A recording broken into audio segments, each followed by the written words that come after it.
ये प्रिंसिपल्स क्या होते हैं? So hello and welcome back students to AI education at study with Anas sir. So आज की इस क्लास में हम बात करने वाले हैं अपनी class 12 business study chapter number 2 principles of management. और आज के इस फर्स्ट पार्ट में हम कवर करेंगे कि ये प्रिंसिपल्स क्या होते हैं, इसके बिजनेस में क्या इंपॉर्टेंस है, क्या रोल है और क्या कैरेक्टरिस्टिक्स हैं। तो बिना देरी किए हुए क्लास को शुरू करते हैं और क्लियर कर लेते हैं फटाफट से अपने सभी डाउट्स को। तो देखिए, सबसे पहला हमारे पास शब्द यही आता है कि what is principles of management. और प्रिंसिपल्स ऑफ मैनेजमेंट को समझाने के लिए मैं आपको एक एग्जांपल देता हूं। जैसे कि अगर मुझे किसी काम को करना है तो मैं उस काम को करने से पहले, और वो थोड़ा बड़ा काम है, तो मैं उस काम को करने से पहले उन लोगों से सलाह लूंगा, उन लोगों से मशवरा लूंगा जिन्होंने उस काम को किया हो, ताकि जो गलतियां उन्होंने की थी मैं वो गलतियां ना कर पाऊं।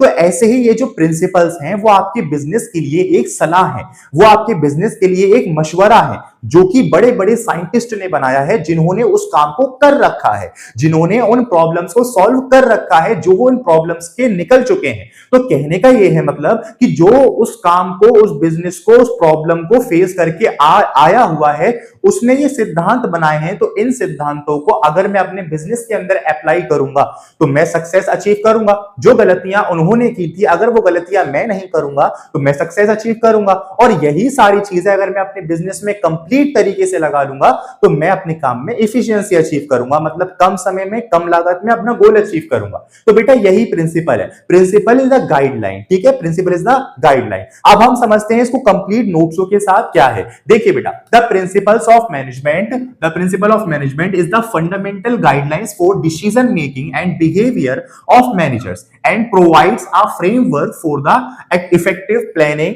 Organising, staffing, directing and controlling also. तो यहां बताया है कि भाई मैनेजमेंट एक फंडामेंटल गाइडलाइन है जो कि डिसीजन मेक करने में, मैनेजर्स को मैनेज करने में, पूरे ऑर्गेनाइजेशन का स्ट्रक्चर, मैनेजमेंट का स्ट्रक्चर यानी कि planning, organising, staffing, directing and controlling, इन पांचों चीजों को मैनेज करने के लिए आपको प्रिंसिपल्स की जरूरत होती है।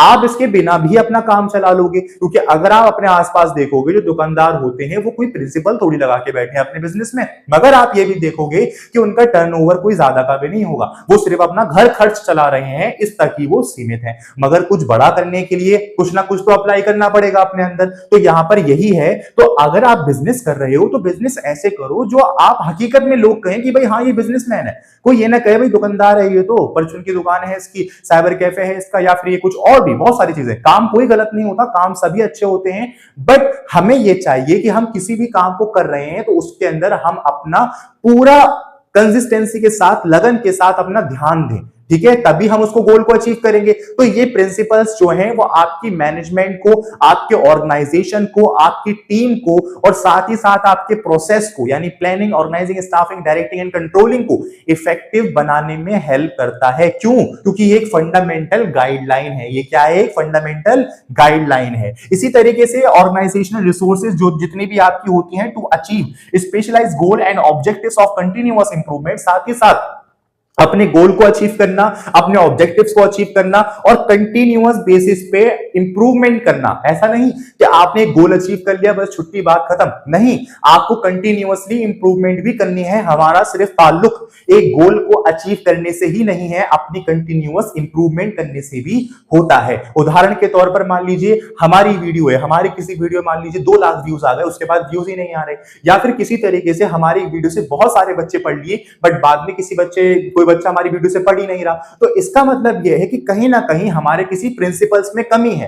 वो प्रिंसिपल में कमी इसलिए है क्योंकि प्रिंसिपल्स तो हमें गाइडलाइन देते हैं कंटिन्यूअस इंप्रूवमेंट की, और वो तो हो नहीं रही। तो मैं अपने पूरे कंसिस्टेंसी के साथ अपने पूरे वर्क को रिव्यू करूंगा कि मेरे प्रिंसिपल्स में कहां गलती हो रही है। तो यही बेटा बिजनेस करता है। बिजनेस जब कंटिन्यूअस इंप्रूवमेंट नहीं करता तो जहां पर डिसीजन मेकिंग में मिस्टेक्स हो रही होती हैं, प्रॉब्लम्स आ रही होती हैं, उन सबको एनालाइज करते हैं। वो एनालाइज जब हम करते हैं तो कहीं ना कहीं हमें गलती पकड़ में आ जाती है। तो कंटिन्यूअस इंप्रूवमेंट आपको प्रिंसिपल्स ही सिखाते हैं, ठीक है। अब देखो principles of management, principal of management is the universal. ये भी ध्यान रखना कि प्रिंसिपल ऑफ मैनेजमेंट एक यूनिवर्सल है।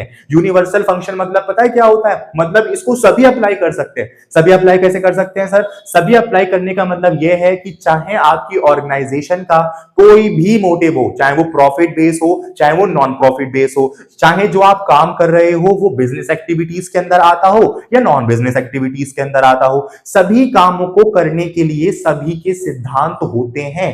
तो ये जो सिद्धांत आप पढ़ रहे हो ये जरूरी नहीं है आप बिजनेस के लिए पढ़ रहे हो, इन सिद्धांतों को आप बिजनेस के अलावा भी किसी गोल को अचीव करने में लगा सकते हो अगर आपने इनको बेहतरीन तरीके से समझा तो। ठीक है, तो हमारे प्रिंसिपल्स ऑफ मैनेजमेंट क्या है, यूनिवर्सल एप्लीकेबल है, क्योंकि ये business activity and then also non business activity इन दोनों पर ही अप्लाई होते हैं। तो यहां तक हमने कंप्लीट तरीके से बहुत अच्छे से प्रिंसिपल को समझा और मैं ये मानता हूं कि आपको भी समझ में आया होगा।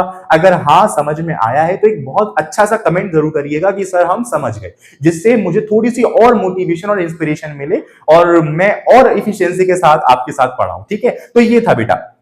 अब मैं आपको एक छोटा सा क्योटो बताता हूं। इस क्योटो के जरिए, इस क्योटो के मतलब इस 2-3-4 लाइन के जरिए आप पूरे इस चैप्टर को याद रख सकते हो। वो क्या है देखो समझते हैं। आप manager needs functions of management, सीधी बात है भाई। मैनेजर्स क्या होते हैं, हम चैप्टर नंबर 1 के अंदर पढ़ के आए हैं। मैनेजर्स होते हैं जो किसी चीज को मैनेज करें, चाहे वो काम हो चाहे वो लोग हो। तो मैनेजर हमारे किसी चीज को मैनेज करते हैं और किसी चीज को मैनेज करने के लिए उन्हें मैनेजमेंट की जरूरत होती है। मैनेजमेंट करने के लिए हमारे पास प्रोसेस होता है planning, organising, staffing, directing and controlling. तो ये जो प्रोसेस है ये इसकी जरूरत मैनेजर को है और इस प्रोसेस को जरूरत प्रिंसिपल की है। तो यहां पे देखो, a manager needs functions of management and to perform functions of management needs principles of management. यानी कि मैनेजर्स को काम करने के लिए किसकी जरूरत, फंक्शंस ऑफ मैनेजमेंट की जरूरत। फंक्शंस ऑफ मैनेजमेंट को परफॉर्मेंस के लिए किसकी जरूरत, प्रिंसिपल्स ऑफ मैनेजमेंट की जरूरत। तो कहने का मतलब क्या है कि principal of management is the necessary work. ये समझ लो, ये सबसे ज्यादा जरूरी काम होता है अगर हमें अपने बिजनेस को सीरियसली करना है तो। सो होपफुली मैं ये मानता हूं कि आपके प्रिंसिपल का कॉन्सेप्ट तो क्लियर हो गया होगा। अब मैं आपको बताता हूं कि इसकी क्या इंपॉर्टेंस है और क्या कैरेक्टरिस्टिक्स। मेरे प्यारे स्टूडेंट्स, अब हम बात करते हैं फीचर्स एंड इंपॉर्टेंस की जो हमारे प्रिंसिपल्स ऑफ मैनेजमेंट की हैं। तो देखिए, सबसे पहले हम बेटा बात करेंगे फीचर्स की। तो ये फीचर्स क्या है, तो अगर आपने कॉन्सेप्ट पढ़ लिया है तो आप खुद ब खुद फीचर बना सकते हो, आप खुद ब खुद इंपॉर्टेंस बना सकते हो। जरूरी नहीं है कि जो मैं आपको यहां पढ़ाऊं, जिन हेडिंग्स को मैं आपको यहां पढ़ाऊं या जो हेडिंग्स आपकी किताब में लिखी हूं आप वही लिखोगे तभी वो एप्लीकेबल होगा एग्जाम के अंदर, ऐसा कुछ नहीं है। बट हाँ, वो आप जो हेडिंग लिख रहे हो, जो आप पॉइंट्स डाल रहे हो, वो रिलेट जरूर करना चाहिए। तो इसीलिए मेरी ये कोशिश रही कि क्यों ना ऐसी हेडिंग्स, ऐसे पॉइंट्स बनाए जाएं जो कि आपको याद करने की जरूरत ही ना पड़े, वो आपको इजीली याद हो जाए। तो अभी हम जो कंप्लीट प्रिंसिपल्स ऑफ मैनेजमेंट का कॉन्सेप्ट पढ़कर आए हैं, तो उसी से संबंधित मैंने ये सारे फीचर्स आपके बना दिए और इन फीचर्स को आपको मुश्किल ही है जो याद करने की जरूरत पड़े, समझने की जरूरत है। तो अभी समझ लेते हैं। तो देखिए, सबसे पहले बेटा हमारे पास आती है जनरल गाइडलाइन। तो प्रिंसिपल क्या है, एक जनरल गाइडलाइन है, एक फंडामेंटल गाइडलाइन है जो कि डिसीजन मेक करने में, मैनेजर्स के बिहेवियर में, मैनेजमेंट के फंक्शंस में, मैनेजमेंट के प्रोसेस में, ऑर्गेनाइजेशनल रिसोर्सेज का इफेक्टिव यूज करने में हेल्प करता है, अपने ग्रोथ को, अपने गोल को अचीव करने में हेल्प करता है and then maintain the continuous improvement, साथ ही कंटिन्यूअस इंप्रूवमेंट को भी मेंटेन करने में हेल्प करता है। तो हमने क्या देखा भाई, ये जनरल गाइडलाइन है। दूसरा आता है बेटा फ्लेक्सिबल। ये जो आपका प्रिंसिपल्स होते हैं ना, ये फ्लेक्सिबल होते हैं, यानी कि principles of management are totally based on environment. मतलब आपके आसपास क्या माहौल चल रहा है बिजनेस में, यानी कि पॉलिटिकल पार्टीज चेंज हो रही हैं या फिर टैक्स रेट बदल रहे हैं या फिर किसी तरीके से पॉलिटिकल इशू आ रहा है, सोशल इशू आ रहा है, पब्लिक का फेथ कम हो रहा है या कुछ भी हो सकता है, इन्फ्लेशन, डिफ्लेशन। भाई मार्केट के अंदर आप बिजनेस कर रहे हो, 1 लाख बातें होती हैं बिजनेस के अंदर। तो इन 1 लाख बातों के अंदर अपने आप को डिजाइन मॉडिफाई करने के लिए भी आपको प्रिंसिपल ऑफ मैनेजमेंट इजाजत देता है एंड इवन आपका सपोर्ट करता है ताकि आप फ्लेक्सिबिलिटी के अकॉर्डिंग हर एक सिचुएशन में अपने आप को ढाल सको और ग्रोथ अचीव कर सको। तो ये बेटा फ्लेक्सिबल होते हैं, कोई भी रिजिडिटी आपको ये प्रोवाइड नहीं करते कि अगर आपको ये काम करना है तो यही करना है, ऐसी कोई बंदिश नहीं देते। दूसरा आता है यूनिवर्सल एप्लीकेबिलिटी। ये तो हमने पढ़ लिया। यूनिवर्सल एप्लीकेबिलिटी का मतलब क्या होता है, यानी business activity, non business activity, profit organisation या नॉन प्रॉफिट ऑर्गेनाइजेशन, कोई भी हो वो प्रिंसिपल्स ऑफ मैनेजमेंट को अप्लाई कर सकता है। तो ये यूनिवर्सल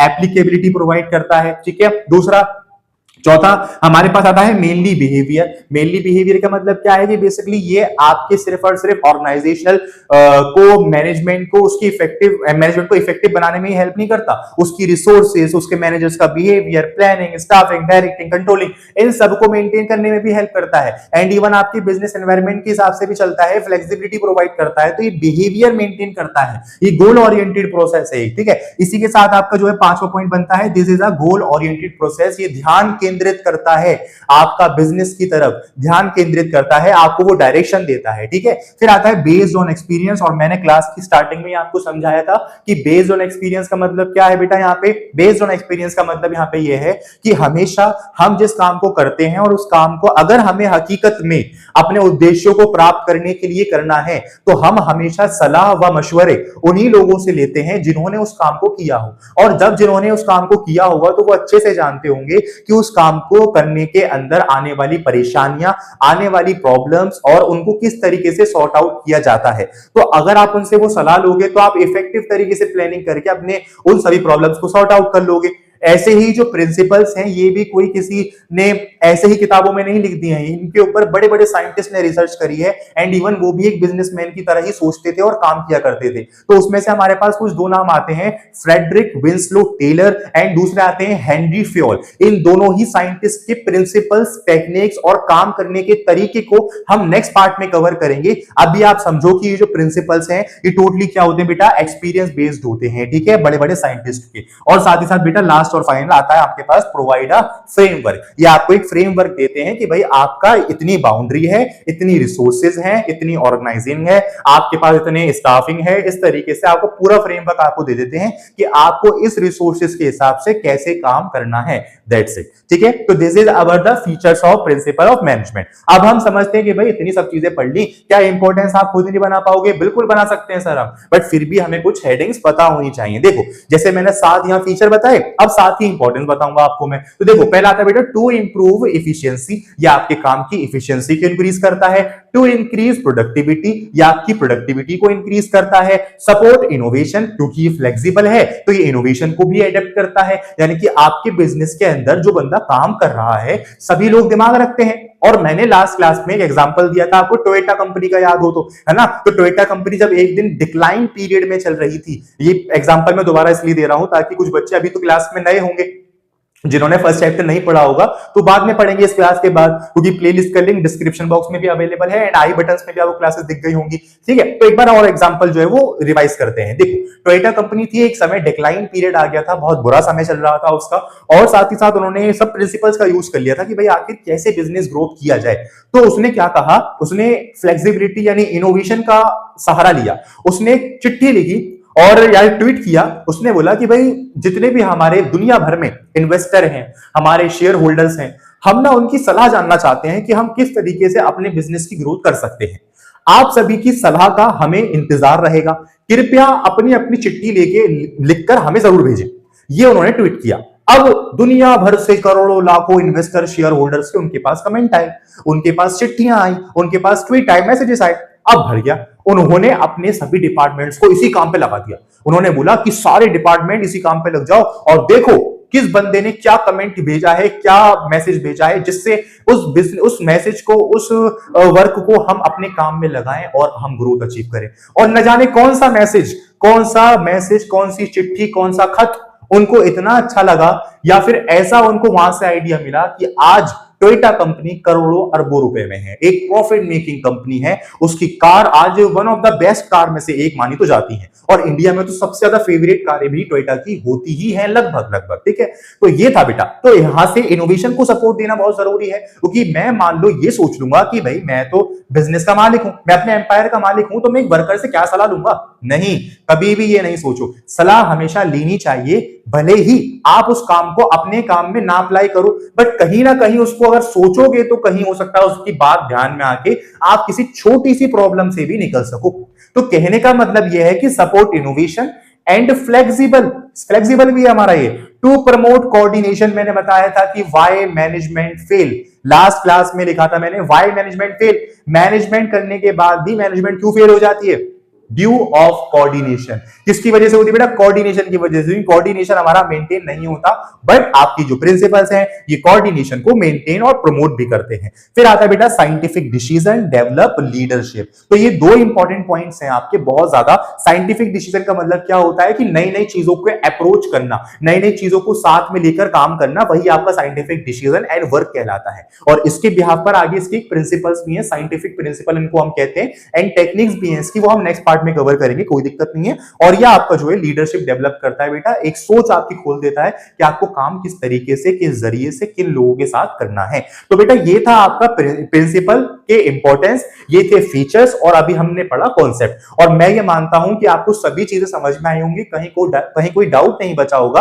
और कहीं कोई डाउट रह गया हो तो प्लीज मुझे कमेंट में जरूर बताइएगा, मैं आपके उस डाउट को क्लियर करने की उसी दिन पूरी कोशिश करूंगा। एंड देन आफ्टर जो आपने अभी फीचर्स पढ़े, आपने ये इंपॉर्टेंस पढ़ी, मैं ये चाहूंगा कि आप ना इनके खुद नोट्स बनाओ, और जो भी कॉन्सेप्ट अभी हमने पढ़ा है, यानी प्रिंसिपल्स ऑफ मैनेजमेंट में जितने भी कॉन्सेप्ट आपको लिखवाए हैं अभी बोर्ड पे, उसको आप एक बार जरूर अपनी लैंग्वेज में लिखने की कोशिश कीजिएगा।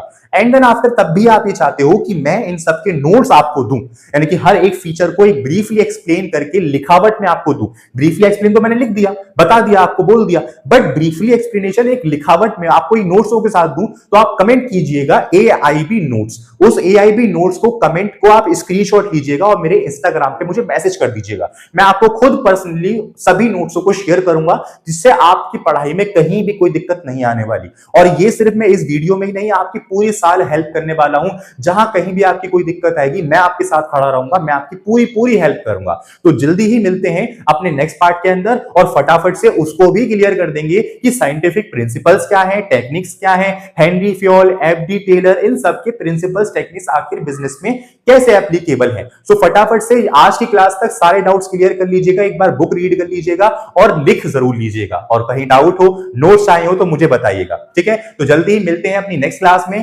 Thanks for watching, stay positive, stay consistent, thank you.